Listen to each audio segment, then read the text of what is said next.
what inspires me to get the bag for real is that I kind of want to give a lot of it away.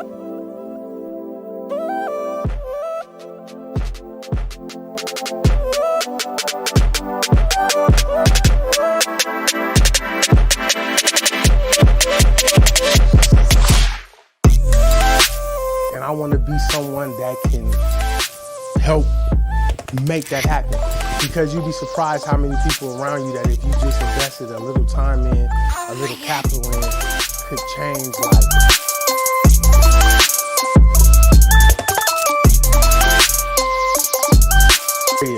The impact I want to make reaches far beyond here. I want to start here.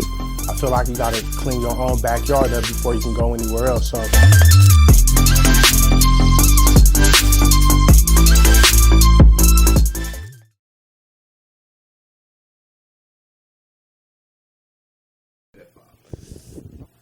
The future of hip hop, I feel like we actually giving it away. I feel like if we don't make some changes, hip hop is gonna just become rap, and then that's gonna become popish, and everybody gonna be able to pick up the mic and do it and duplicate what we doing, duplicate our voices, duplicate our styles as if they don't even need us. I feel like if the violence keeps continuing, if we keep glorifying just degrading women and all that crazy shit that we do, I feel like it's not gonna be ours no more, and we're gonna be ostracized and kept away from it, and it's not gonna be represented right, in my opinion, as you can see.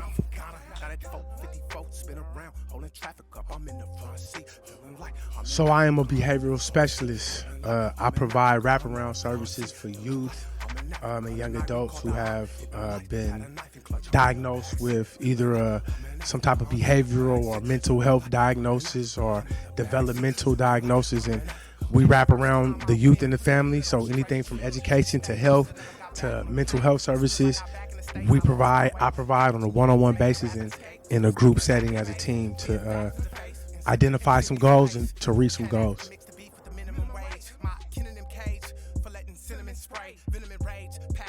I think I am because, man, I lost some very influential people in my life by the hands of other humans, you know what I'm saying? And sometimes I don't like, since then, it's been hard for me to be around a lot of people, yo, because I love people to death, but sometimes if it's more than like 10 to 15, 20 people that I don't know, then because of what I do and because of the type of work I've done for so long, plus personal experiences in my life, man, I'd rather not. And it's not a fear thing, but I know what I'm gonna do, and I'm tired of people coming up to me in the club and asking me if I'm all right because I'm looking at all the exes and shit.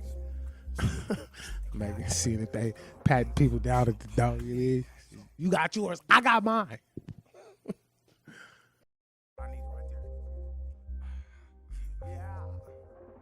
Take on snitching, yo, and I don't care if people don't agree with me or not. I'm not a gang member or I'm not a street dude, so I don't even have to abide by little codes.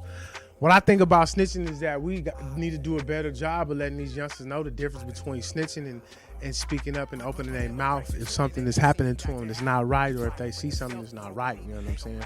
I feel like a lot of these people that's in the streets and that's doing these things that don't want to be told on, I feel like they're trying to take the easy way out. If you don't want to be told on, then step your illegal game up there and try to get away with some shit better.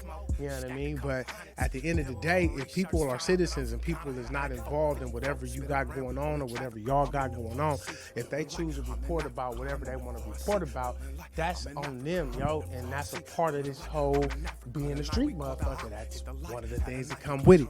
So what brings me to this is that I got many stories. I work with youngsters. I've been working with youngsters for over 10 years, but one that really sticks out is one day I'm preparing for a camp that I was helping out with a couple of my brothers and sisters, this government camp that we would put on. And I had one of the youngsters who used to come to the camp who is actually now, she's about to go into being a counselor. So she helping us out, set everything up. Night before camp, we down there trying to knock out some work, put some packets together. And she confided in me and was like, one of your friends, somebody you know, that you went to high school with, my uncle, not my uncle, her uncle, has been, doing things to me, and now he got the case, the police coming to get him, they flying him in, he about to get tried, yada, yada, yada. And so I consoled her. I did all that, showed empathy, went through all that. But then I asked her at the end of all that, I said, why you never say nothing? And I had known her for years. Yo. I'm like, why you never say nothing? And she said, because, yo, snitches get ditches. And I wasn't trying to get, like, hurt or anything like that. And that shit blew my mind because this is a young girl that was abused by her uncle who was a fucking, for all practical purposes, a grown man.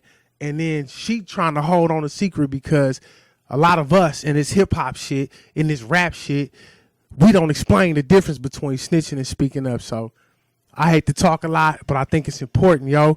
Let these youngsters know, man. If you ain't touching on nobody and you ain't involved in no shit, then if you speak, speak. Especially if somebody hurting you, you know what I'm saying? Especially. 54 Like in Africa, right? So that's my single off my album that's coming up. It's called Dice Games and Drum Circles.